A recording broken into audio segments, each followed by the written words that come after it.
Assalamualaikum warahmatullahi wabarakatuh. Perkenalkan, nama saya Nadia Adirisma.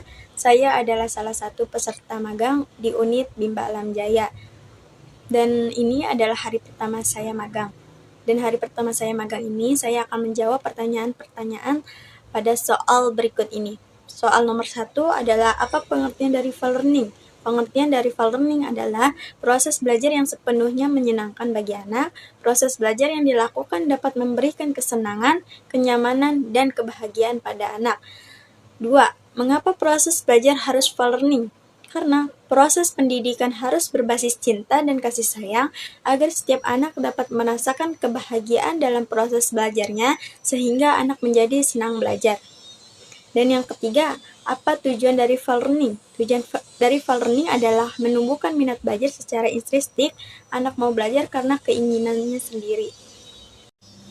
Soal nomor 4, apa hukum file learning di Bimba?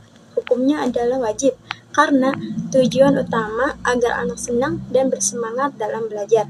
Nomor 5, siapa yang harus merasakan file learning dan sebutkan alasannya?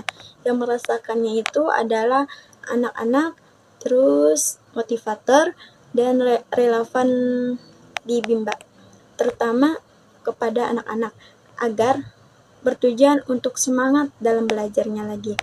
Terus soal nomor 6, siapa yang harus menciptakan file learning dan sebutkan alasannya? Yang menciptakan file learning adalah motivator dan kepala unit. Nah, agar si anak senang, semangat, dan antusiasi melakukan kegiatan bermain sambil belajar di Bimba A.I.U.E.O. Soal nomor 7, bagaimana cara menciptakan file learning? Dengan cara berdialog, bercerita, dan bernyanyi. Jadi hal-hal itu dapat menumbuhkan minat belajar mereka dengan cara intrinsik.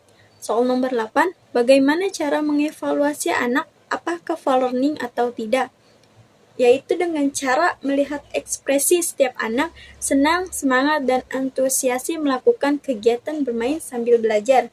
Nomor 9, apakah dampak yang terjadi bila proses belajar menyenangkan? Dampaknya adalah proses belajar akan berjalan dengan lancar dan baik. Anak-anak akan mengerti, memahami, dan mempelajari kembali. Nomor 10, apa dampak yang terjadi bila proses belajar tidak menyenangkan? Jadi anak-anak akan merasakan bosan, malas untuk belajar. Jadi anak-anak akan meninggalkan kita. Pada bagian B, soal nomor 1, apa pengertian dari small step system? Small step system adalah proses belajar yang dilakukan secara bertahap. Soal nomor 2, mengapa proses belajar harus dilakukan secara bertahap?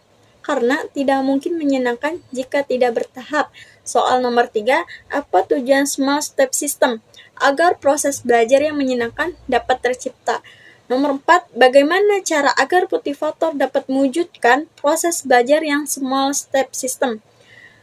Dengan cara kita membimbing sesuai dengan keinginan masing-masing anak.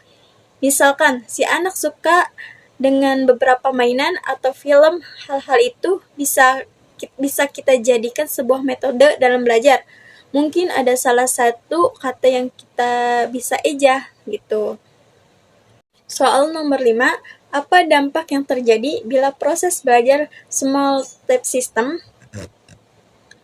Jadi tentu semua anak akan merasa senang, akan mengerti apa yang kita bimbakan, itu mereka akan benar-benar semangat untuk belajar.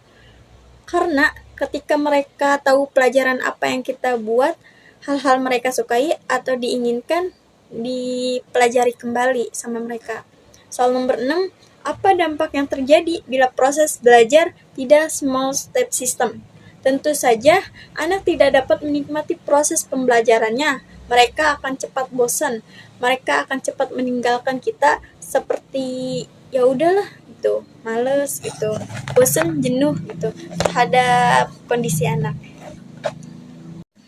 Baik, cukup sekian dari jawaban-jawaban saya. Kurang lebihnya mohon maaf. Akhirul kalam. Wassalamualaikum warahmatullahi wabarakatuh.